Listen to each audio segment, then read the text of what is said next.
Hello everybody, in today's video I would like to show you how you can add page border in Google Docs. And let's get started. So the first thing is we want to draw the border.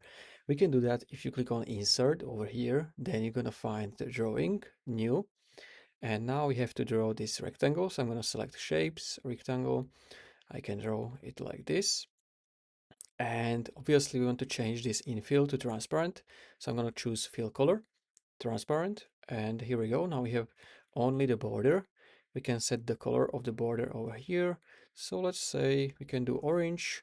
You can change the thickness of it how you want. I'm gonna go with the 4, and then you can also change the type if you want, but I'm gonna keep it as it is. Save and close. Now it's going to add this border on your page. So what you need to do firstly is select it, then right click, copy. You can remove this old one. And if you want to have this border on every new page you create, we need to add this as a header. So I'm going to double click at the top of my page. Here you can see we have header now.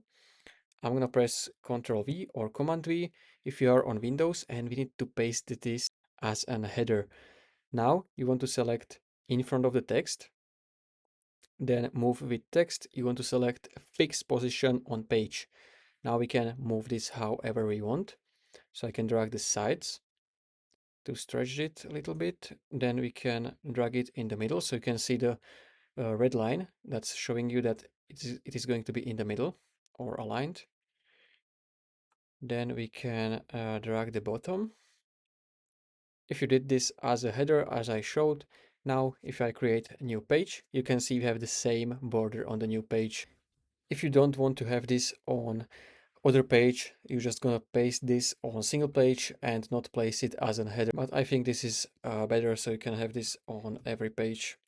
So I can go here, I can page break, and we have again same page border.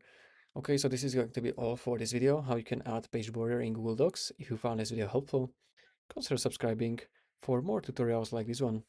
And of course, I forgot to mention that you can edit this anytime you want. So if you double click on the border, you can go to edit, and here you can select the drawing and you can change the color if you want. So I can change it to red, and now it's going to be red. So that's all.